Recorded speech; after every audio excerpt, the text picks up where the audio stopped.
Another head hangs slowly, child is slowly taken.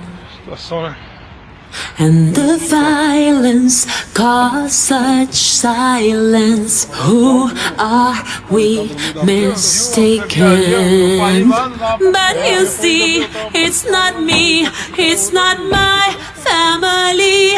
In your head, they are fighting with their tanks and their bombs and their bombs and their guns. In your head, hey, you're crying. In your head, zombie, zombie, zombie. What's in your head? In your head, zombie, zombie, zombie. Oh, toot, toot, toot, toot, toot, toot, toot, toot, toot, toot, toot, toot.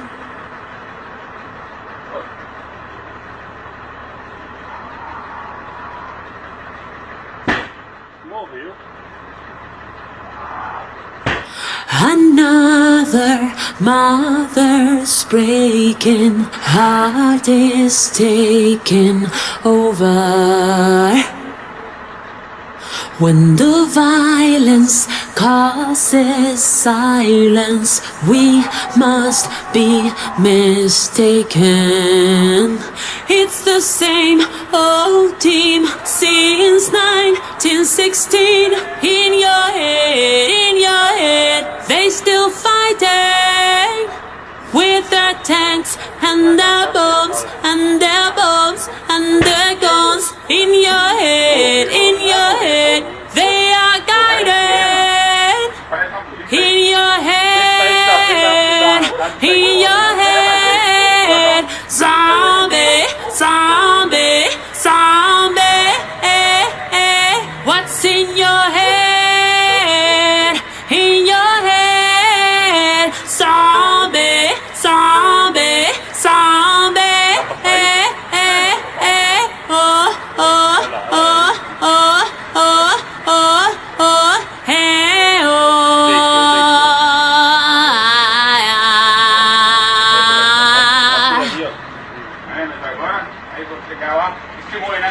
Another head hangs slowly, child is slowly taken.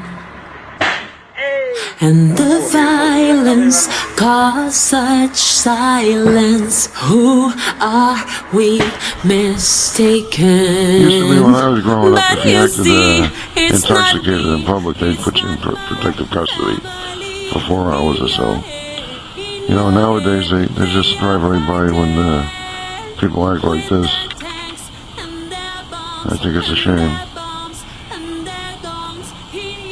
Because obviously she needs help. Needs to be under treatment, whether she wants to or not.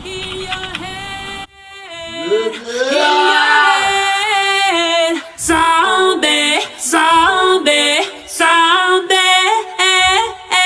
What's in your head? In your head, zombie, zombie, zombie.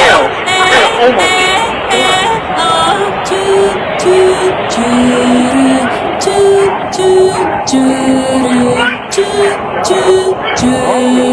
toot, toot, toot.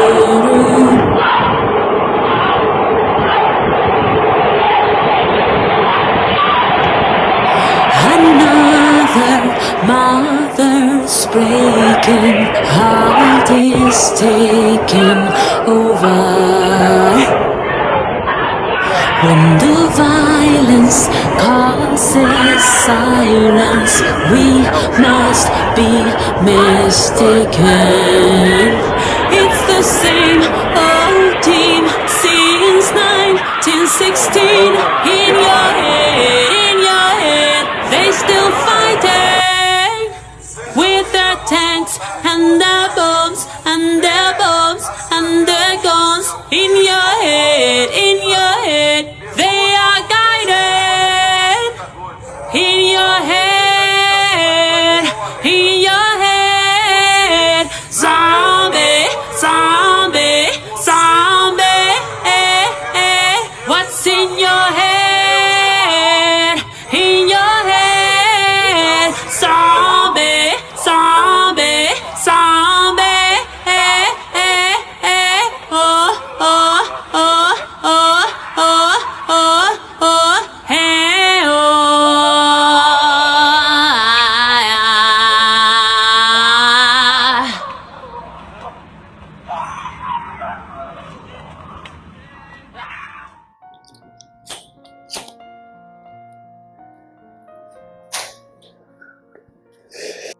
Yo, we back in this bitch for some more.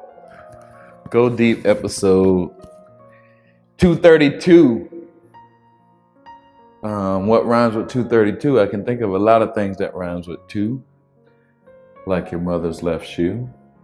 Or a hairdo. Or... No, I'm not going to say that. We're going to keep it cool today. I hope you like the intro. You know what we're going to talk about. We're going to talk about Army of the Dead. We are going to talk to Gio, my homeboy, Bingo. Everybody know Gio. We're going to talk to my other homeboy, Film Gob. Everybody know Film Gob.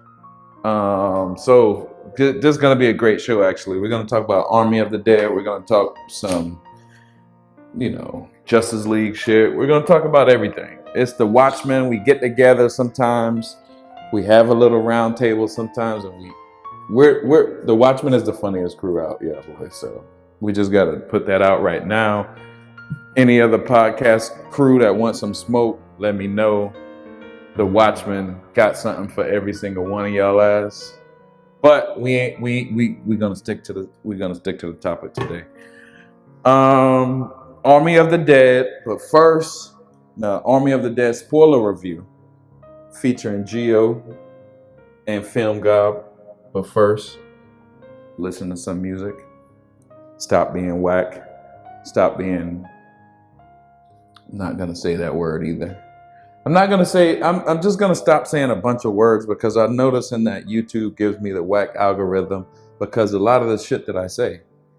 And I'm just gonna cover up and censor myself from now on. Psych, yeah, bitch. Let's get some music. And then we're gonna get straight into the interview. I don't know why I'm talking loud, but it usually works. Go Deep, episode 232. Yeah, bitch.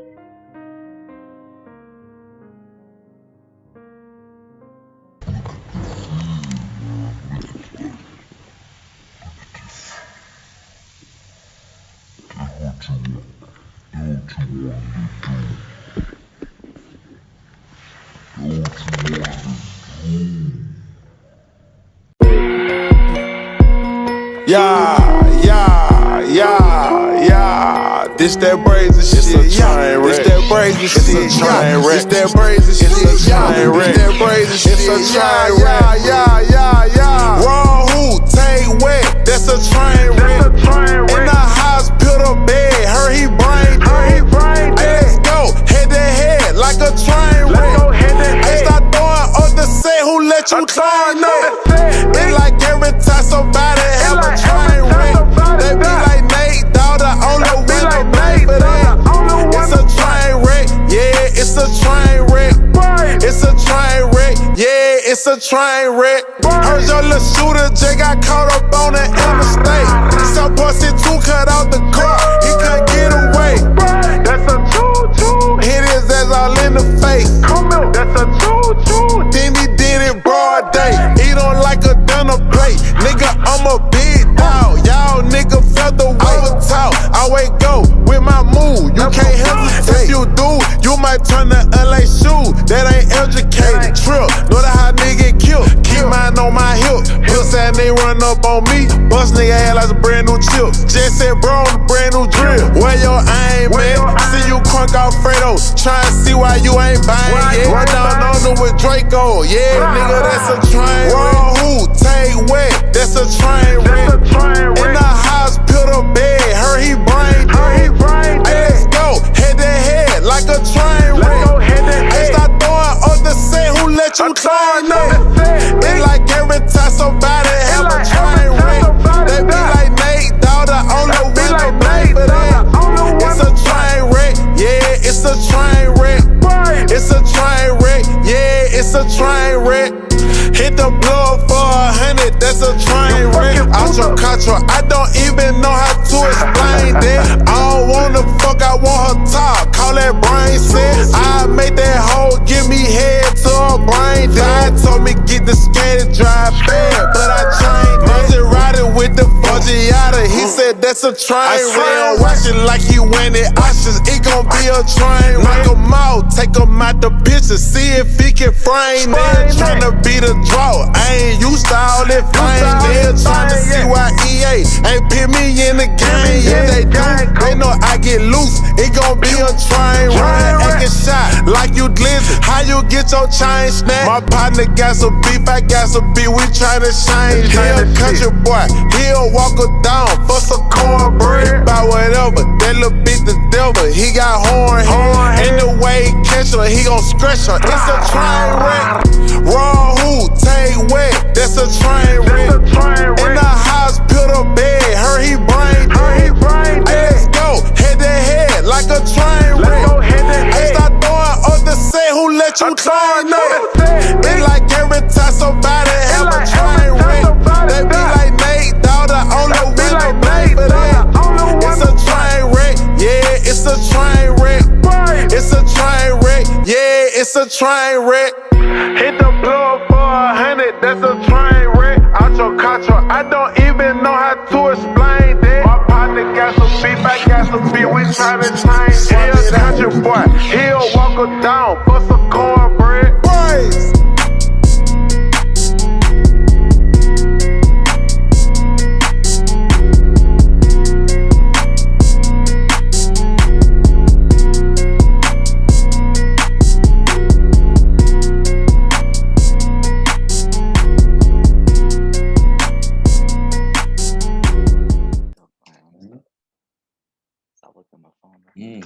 Recording in progress. Go Deep, episode 232. I got the man, one of the man of the hour on the show right now, Mr. Gio. Gio Bingo. What's going on, Gio? Oh yeah, it is like this song. Gio. Oh, like I guess that's how you do pronounce it. That's how I saw you on Instagram. I was like, yo, this nigga's name is Bingo. I'm about to friend request this nigga, dog. Because like halfway through the song is my song. It's like, wait, I clap too much, but Gio, you know what I mean. You know. Right. It's too early at 11. Yeah, it is. But you know, Film Gob is overseas, so you know we had to get it at the right time for him too. Yeah, you know, nice Friday afternoon for him. Yeah, there he is. Fucking Film Gob, what's going on? Film Gob, can you hear us?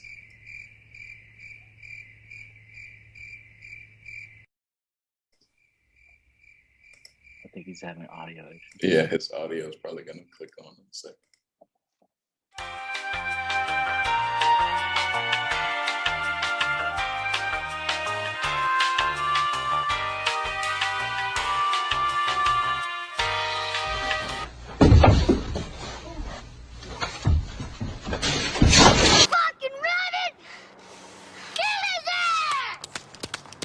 And now back to your regularly scheduled program.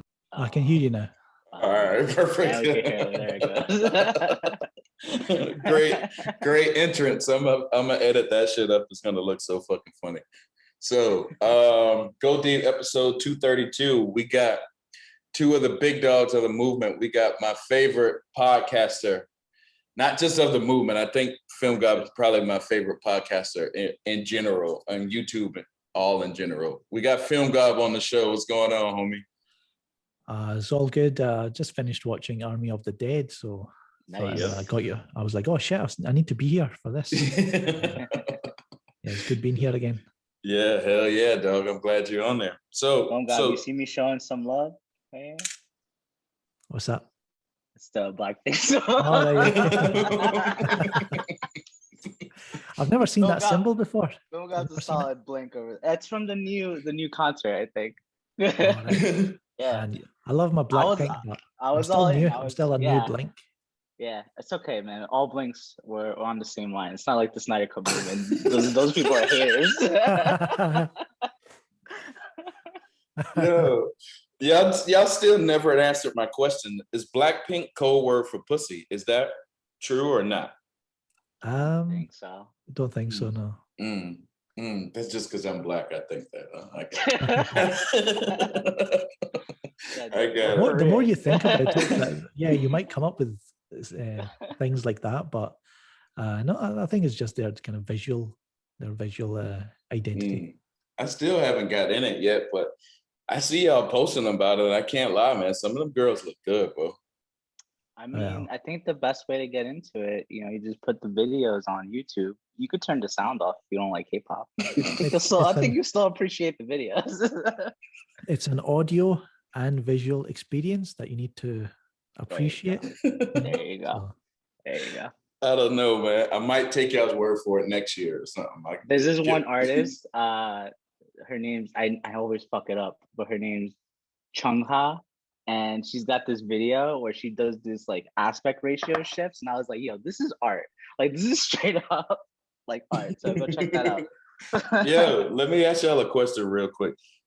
Is Asian women slowly becoming the highest, like the top brand? I mean, not the top brand. That sounds bad for women, but the top slot. Did Asian women just take top shelf recently? Because now everyone likes Asian women. I think Asian culture is on the rise in general. That's what's up. Yeah. Though. That's what's up. That's a great. Yeah, they be doing some crazy ass shit over there.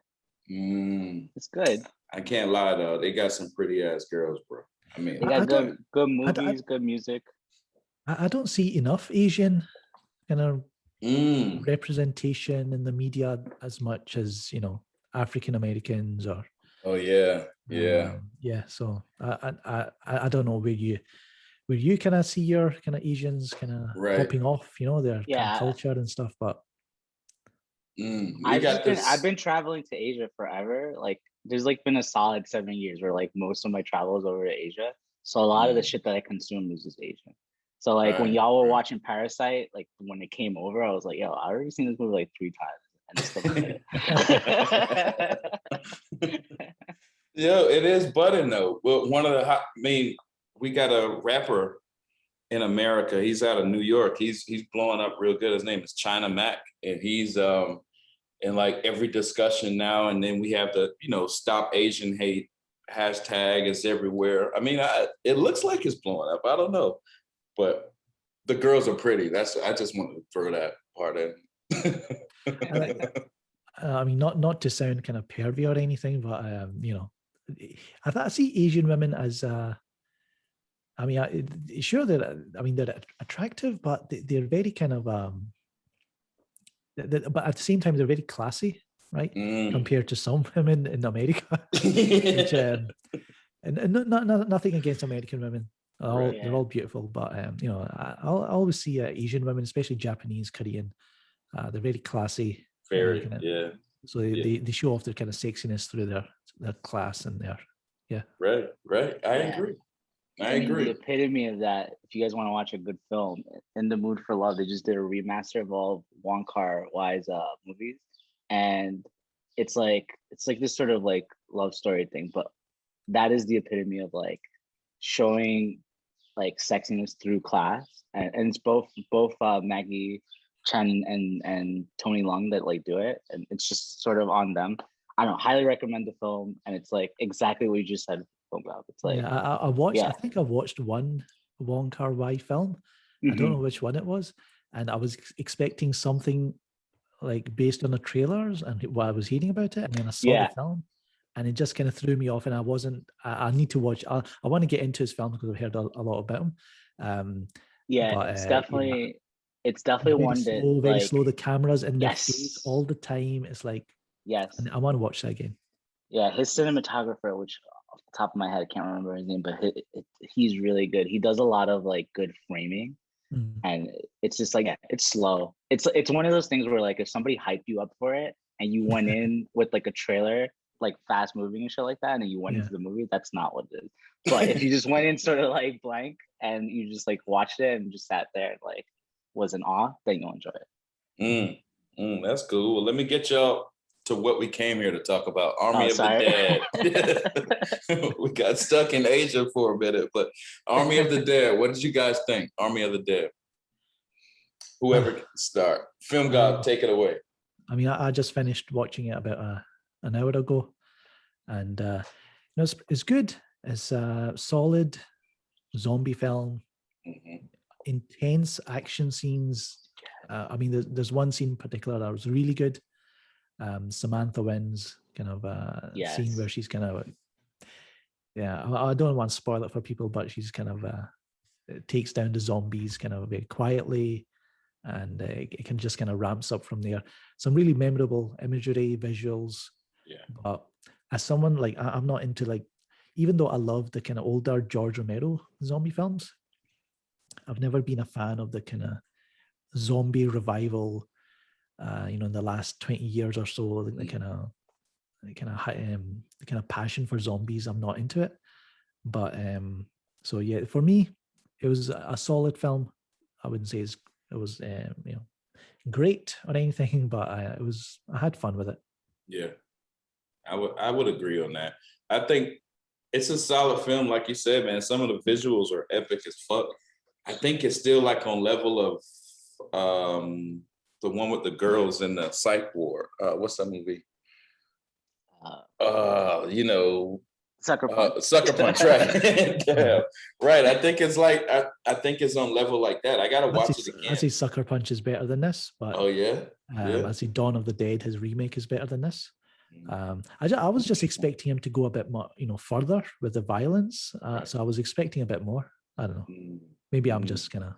I sort of expected less. So I went into this knowing that I thought that they only had $96 million to make this movie. They had even less. I think he spent just under 90 million. I think they gave him 90 and he was under budget. So I didn't expect a ton. Like, that's not a lot of money to make what we ended up seeing in the movie. So this is my non-spoiler review. What we ended up seeing in the movie. So the whole time I'm watching this thing, I'm just like, how the fuck did he do that at that like price? Right. So kind of like coming at the technical angle, I was very impressed there. I thought it was like just top tier Snyder, but then I don't think that any of the films are like low tier Snyder. So that's not really anything to say. Like, I do actually really enjoy all his movies. Even the Owl one, like, I think is like awesome. So I guess in rankings, it's hard to compare this. It is on the level of Sucker Punch where like you watch it and you feel him just like creating this world, and you come out of that movie, you definitely see that like it's something that's lived in and you're interested in watching more of it. And like it can go in all sorts of directions. Like, I know going into the movie, I wasn't too curious about like the animated series that they're going to do for the prequel, or the I think it's a prequel movie on the guy that cracks the safes. Like, I was just like, whatever. This is definitely like something that Netflix is going to do just to like make as much money as they can in their investment. Like, that makes sense. But I left that movie like legitimately interested in what other things they can do. And when we get into spoiler reviews, there's a lot of like stuff that he left in there that if they ever do a sequel is just going to be bonkers. So it was a good setup. It was a really good setup film.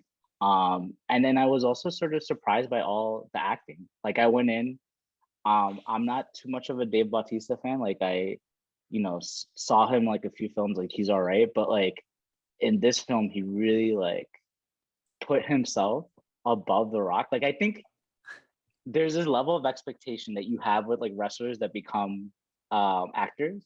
Yeah. And you're just like, yeah, they can be like action stars. They could essentially like act at the level of like Schwarzenegger, but not even like Schwarzenegger when he like, because there was a point where Schwarzenegger like became a good actor. But like his early like films, like his 80s films, like we just expect that level. It's like he's gonna be an action guy, he'll deliver lines and it'll be ironically funny, like that sort of stuff. Dave is fucking awesome in this movie. Like, yeah, he killed it. He showed incredible range. And I'm just like, wow, like he really led the film. And it's something The Rock has never been able to do. The Rock only leads films because he's The Rock. If anybody else, like if he was any other person delivering the lines and giving the performance that he gave, you would have been like, yo, this person's whack. Like, why do you give him a whole movie? Like that sort of stuff. We just sit there and watch him because he's Rock. So yeah, that I like the movie a lot. There was a lot that I just didn't expect going into it. I saw it twice now, and I'm ready to watch it a third time now that it's on Netflix. But yeah, this is a really solid movie. So let me talk about the lead up to this movie. This week, Gio, you went out to see the Q&A. Let's talk about that. Yeah, so Snyder came to the Paris Theater. The Paris Theater is this little like theater that Netflix bought up to be able to show their films, because for the longest time, everybody was sort of all the major theater chains refuse to show Netflix films because they have these agreements with the studios, and they sort of were trying to like make it so that Netflix isn't a real studio. But thanks to how shitty like all the studios treated theaters in the pandemic, now they're very happy to work with them. So Cinemark ended up showing this movie, and now it's everywhere, basically. Well, not everywhere, but like 400 theaters, which is a lot more than most theaters. But the Paris theater is the original, like, if you're going to see a Netflix movie, you had to go see it in this theater because it's one of like few chains that owned it. It's like a little art house chain, theater, not even a chain. It's like literally a theater, like old school, like from the 50s, whatever. I'll be honest, the theater needs work. You know, the screen's good. The sound system is one of those where it's just in the front. So I'm very curious to watch this movie now with like not stereo sound and actually like get the surround sound and everything. But it was my second time going there. Hamad fucking, because he's up. I mean, I guess it was normal time for him, but he saw that like when they first put out the post that they were going to do this thing at like fucking, so this theater is in New York, so it's Eastern time. It was like 3 a.m. our time or 4 a.m. our time. And he just like pings me on Twitter. And then like I saw it at 6 a.m. because of becoming like an old man. I'm getting up at Peely time. So I hopped in there, and there were still, most of the tickets were taken, but I was able to get a seat front row. So I was there, saw the movie front row. He came up for the Q&A. Grace did it. She did an awesome job doing the Q&A. I think that they learned because he did some surprise Q&As in LA. And that's where we got that leak of the picture from Green Lantern. I forget that guy's name, Wayne Carr, maybe. Sorry, but that guy that's playing Jon Stewart, we got that picture leak from that. So they learned to not let people ask questions. So you didn't get to ask any questions. It was all Grace asking all the questions, but she asked really good questions.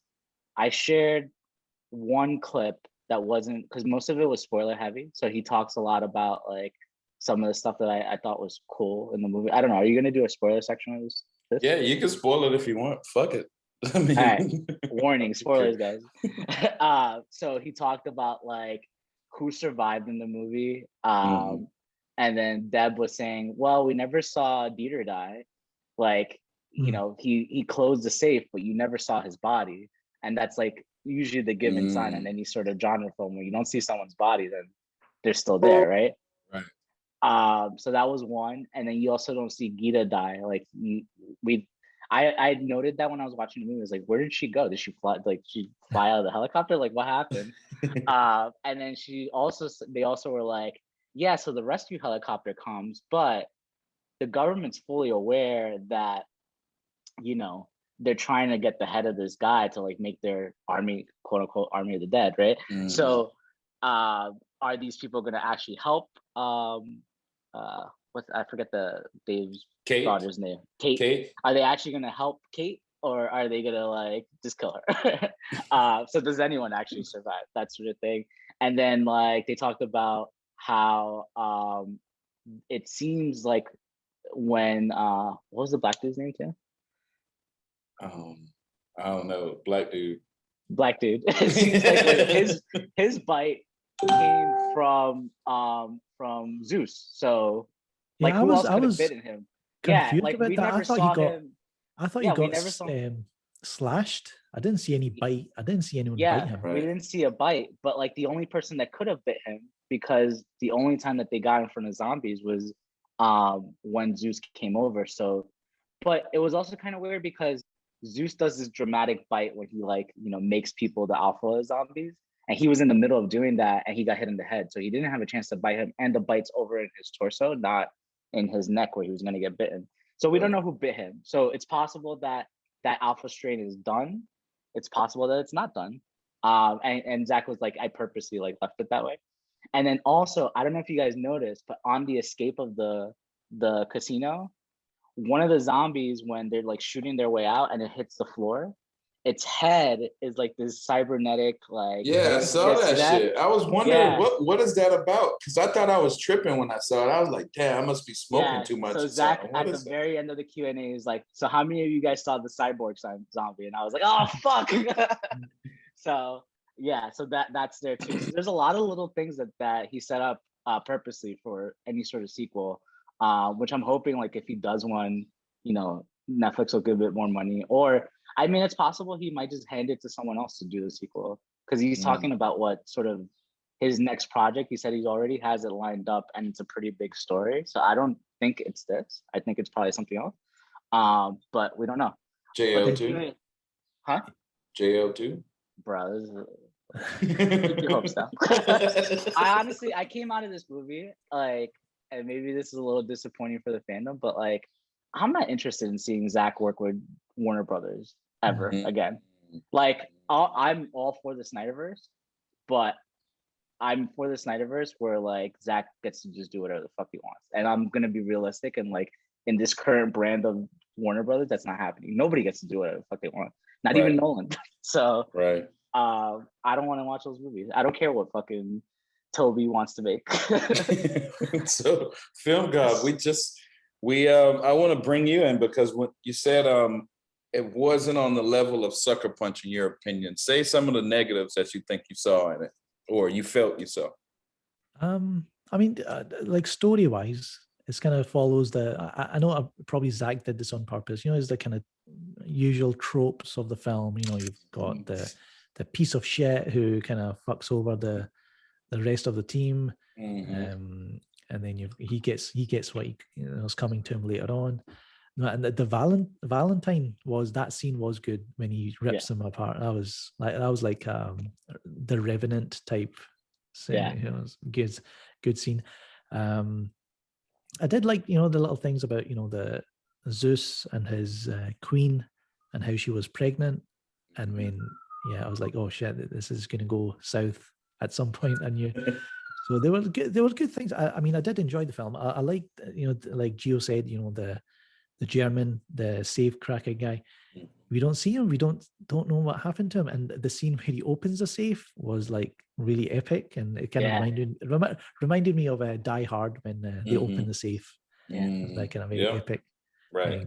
Classical music and all that. But I don't know. It was a very kind of familiar zombie action film. So that's where I'm kind of like disappointed with it. But I'm interested in, are these like the first zombie, like in the opening scene, the first zombie that comes out of the cell, right, and attacks all the army? Is he an alien? Because they're coming from Area 51, something like that. That's the discussion that was taking place. Yeah, so, we don't know. Yeah, I would. Because now you've got cyborg, zombies in there. Right. I'm thinking you've got aliens, you've got cyborgs, you've got all, maybe not cyborgs, but robot zombies. Who knows where Zach's going to go with all this? Right. Yeah. Right. Yeah. He said he built that all up on purpose. So like all the stuff that we don't know in the beginning about why they're coming from Area 51, he mentioned it twice in 2 interviews. He's like, are they aliens? And this is before we saw the movie. So I think he's purposely leading that up. And then he mentioned it again in the QA. And I mean, that's kind of why I don't really want to watch the prequel of this, the animated prequel, just because I feel like it would be more fun to slowly roll this all out in sequels. Like I like that we don't know how any of this stuff happened. Right. But that said, I have a little bit of confidence. You know, he's working with Jay Oliva. They've done a ton of storyboards together, and I feel like they know what they're doing. And when we see it, they'll, you know, I'll wait till it comes out and then I'll judge it. Well, all right, let me ask you this, Gio, because you said something that it doesn't seem like. I mean, it's great advice for Army of the Dead. A slow roll, a sequel, kind of roll it out, show what happened, and then we kind of put it together bit by bit. But it doesn't seem like we can do that with Justice League, because it's like as soon as Justice League came out, they were like, all the fans were like, announce a sequel, announce a sequel. Nobody wants to take that slow roll route. Is it because we got fucked over in 2016, or is it just, I don't know. Why can't we take the slow roll route with Justice League and be like, all right, let's just see what's going to happen, you know? Yeah, I think this is sort of just like a difference of the fans. I mean, us all being part of this movement forever, like we know that there's different sort of Zack Snyder fans, right? There's people that came on from the like lore of a comic book movie sort of thing, and sort of like the, I guess, just that existence of like how it is in pop culture, and then sort of coming into becoming a fan of that. And like I didn't come into the fandom of like comic book shit in that sort of way. Like I kind of just grew up with comic books and then ended up like becoming a Zack Snyder fan separately, and then he ended up doing a comic book movie. So, and I feel like that's sort of like how all three of us are sort of sort of definitely into the fandom. But yeah, so I can't like I feel like that sort of brings into it, right? That they're pushing for the sequel. Everyone's pushing for what happens next. The part of it is that like it's just this monumental pop culture thing. Like as big as Army will get, its limit is sort of like sort of Zach's existence in pop culture. It's not going to really, it's a new franchise. It's not going to really have fans that are sort of coming tangentially into like that lore, right? So, I mean, there's people that like zombies, but zombies are so played out too that like, I don't even think those people are coming into this. Like, there's not like diehard zombie movie fans that are going to be watching this and then learning about Zack Snyder through that. There might be a few, but it's not going to beat to the scale of how that happened for the superhero genre. So I think part of it is that. Then the other part is just the difference between how Netflix and Warner Brothers treated the whole thing. Like Netflix is pushing the shit out of it. They're doing all the marketing for it. So you have this feeling that Netflix is very happy to do more stuff with it. They've already greenlit a prequel and that other film. They've already shot the other film. Like it's done. It's going to come out. I think it's like in post-production. So like they're deep into it. So they're obviously going to protect their investment.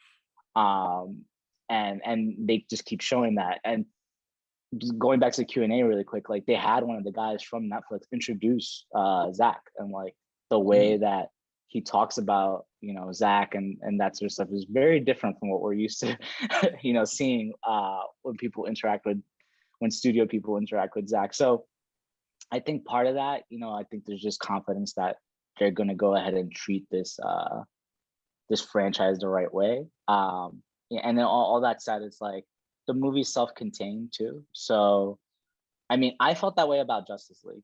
I went into Justice League and out of Justice League. Like it's a self-contained story. I'm interested in seeing what happens in the rest of it. But like I feel like we got closure from Justice League. But yeah, I think it's those two major things, like the comic book fans, and then sort of how the studios have been treating Zach, and the difference between them. It is a difference between them. Let me ask you this, Film Gob, because the studio just got a new boss, David, what's his name, Zaslav or something like that? Yeah.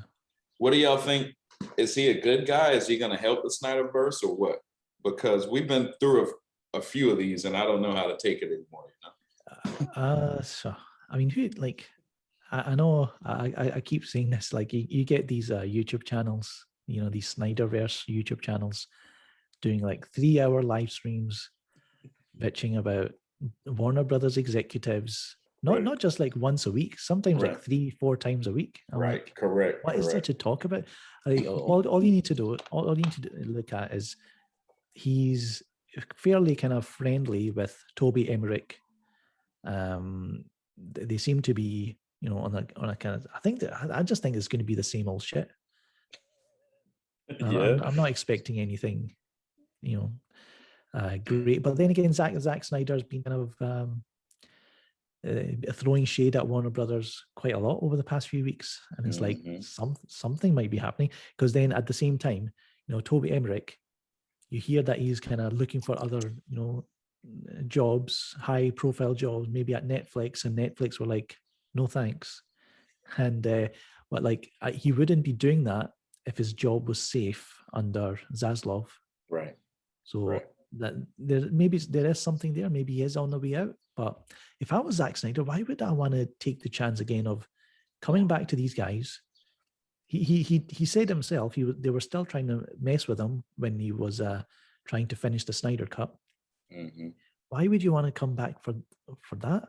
I mean, I would stay at Netflix and continue doing what he's doing. Right. I could see that. Gio, I'm gonna ask you that same question, but I'm gonna ask you with somebody different. What do you think Nolan is gonna do? Because Nolan had kind of issue with these guys, and now we got somebody new. Is this guy friendly with Nolan, or is Nolan out the door? I have a very pessimistic take on how studios are going to come out of COVID.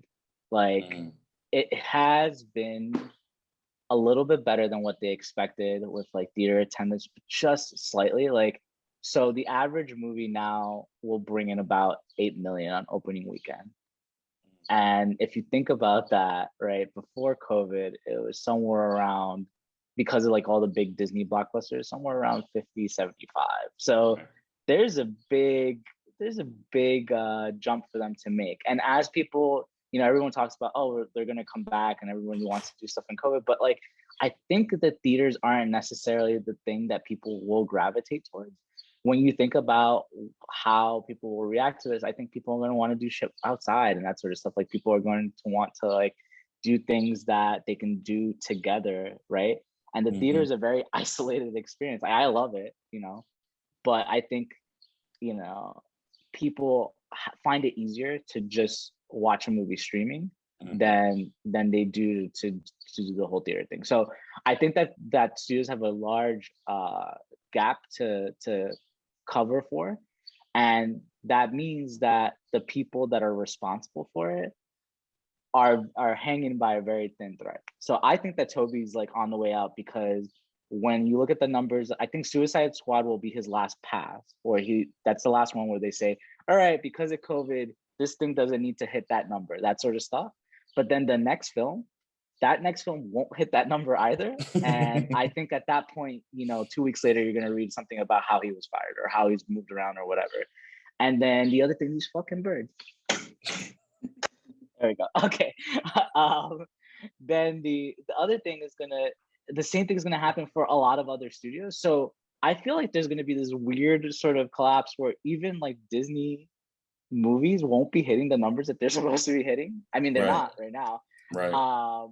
And there's gonna be this shift towards the streaming system. And the key about what Zach is trying to do with Army, and we'll see if he does it, is that Netflix is trying to figure out, how do we bring in the same amount of revenue that we used to bring in from a film being sent out to a theater on a streaming service? And they're looking at it at a much smarter way than obviously HBO has been doing. Like, I think part of the reason that they don't deliver their numbers is that they don't understand how to look at their numbers. So they don't understand, like, okay, like Zack Snyder's Justice League brought in X amount of subscribers. What does that mean to the amount of revenue we get from subscribers, and what does that mean towards us being this brand that people want to work with, and like us being able to like launch these projects? But then you look at like Netflix, and they like had Zombie, were able to greenlight 2 other projects from it, and then they're still doing 100 other very niche things on their streaming service. Like, they have sort of a good hold on the rom-com market right now, which sort of fell out of the studio system because studios couldn't figure out how to make money out of rom-coms anymore. Now they make them for super cheap, and they do really well. Some of them are series, some of them are like that Emily in Paris thing, some of them are movies, that sort of stuff. But they figured out how to like hold that genre, and they've done that for a few genres. They do it for horror. They know how to like throw out a horror movie. They are doing crazy shit with K-dramas that nobody even is looking at, right? Because we're American, right? We don't know anything about K-dramas, but they're producing K-dramas, taking full advantage of its popularity across the world. So Netflix is becoming this huge global brand that continues to bring people into their platform across the world, not just in the US. HBO doesn't even have a service right now outside of the US. I don't think that they've like opened that up yet. So there's so many steps ahead. Disney, people were looking at Disney Plus and saying like, oh, they've sort of figured it out, but I don't know if they have. Disney's relying a lot on the strength of their IPs, and with the last couple of shows, they've and the numbers that they have over the past like couple of months, it showed that that's not strong enough, right? Because they don't have range in their IPs. their IPs, they've taken them and made them all the same thing They're all the because same. they want to keep it safe, right? So they it's this sort of family like structure sort of thing, which is great. They can do a full stranglehold on family entertainment, but that is not entertainment across the board, and that is not global entertainment. So that will have them sort of corner this sort of piece of the market, but is not the same sort of revenue numbers that they were hitting when they were out in theaters and everybody wanted to go watch the Avengers. So I think all that said, just long story short, to answer your question, I think Nolan will leave because Nolan will want to follow in the footsteps of Zach and David Fincher and all these like people that are working, Scorsese, even like all these people that are figuring out how to work with the streaming market, how to make streaming films. Like their front is the theater experience is key, but Netflix has said, we don't disagree with that. We will put your movie into theaters. We'll figure that shit out. And every studio just allowed us to do it by fucking over the theaters, right? So now Netflix has a Cinemark brand to work with, and they'll have more. That's not the first deal that they're gonna make.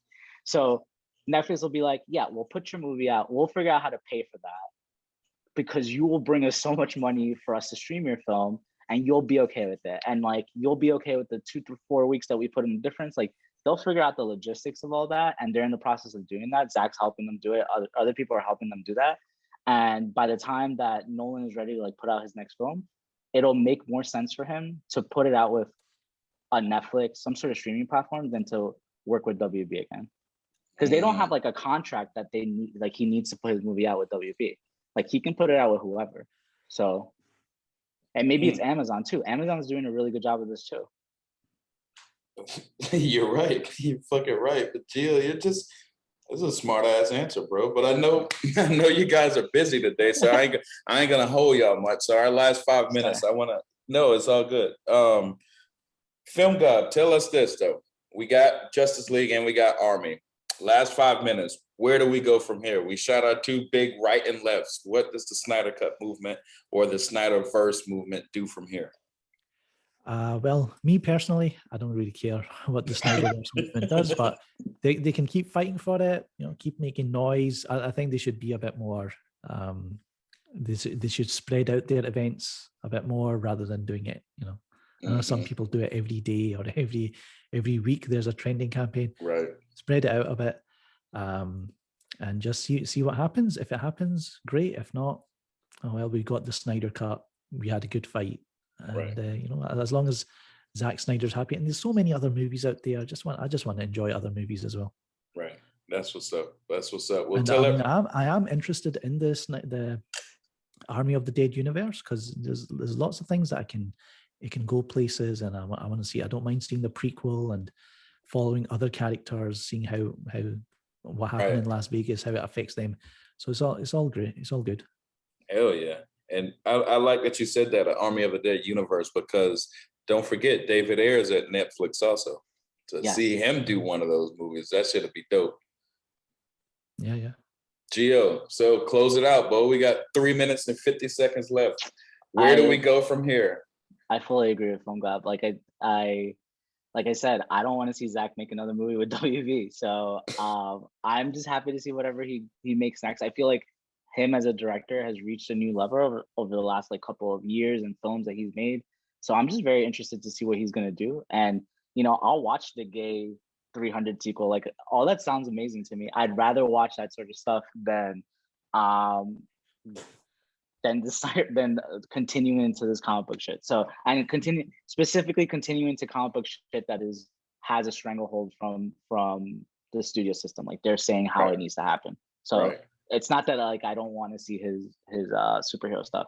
And then for the movement strategy, like it just seems like there's not a ton of strategy in what's going on. So space out events, make a statement. Like I think we're back. I think people haven't realized that we're back to where we were the second that Justice League came out. It's all about awareness. It's all about like, you're not going to get the next film. The studio said that's going to happen. That's their stance. So now it's all about awareness and making them look bad and that sort of stuff. So do that instead of like thinking that they're going to just give you a sequel. It's a big mountain to climb, and I think you're not going to be able to skip that step. So hell yeah, make them look bad, bro. That works. They don't want bad news. yeah, I mean, people talk about the boycotts. Think about the boycotts this way, because I understand the angle of not support. It's bad to not support these movies. I mean, if you wanted to watch James Gunn's Suicide Squad, watch it. I personally have no interest in watching these like stupid comic book shit, so I'm not going to. And I would have before, just out of like supporting the system, but that system doesn't want to support me, so I have no reason to support it, and I have no interest in the film. So I don't see any reason to not boycott the film. I wouldn't even call it a boycott. I'm just not watching a movie I don't want to watch. Great way to close out, guys. Go Deep episode 232. I got my dogs looking 44 trying to come in the room. Sorry, bro. We're done. Hey, peace, y'all boys. Later. Appreciate it. Peace.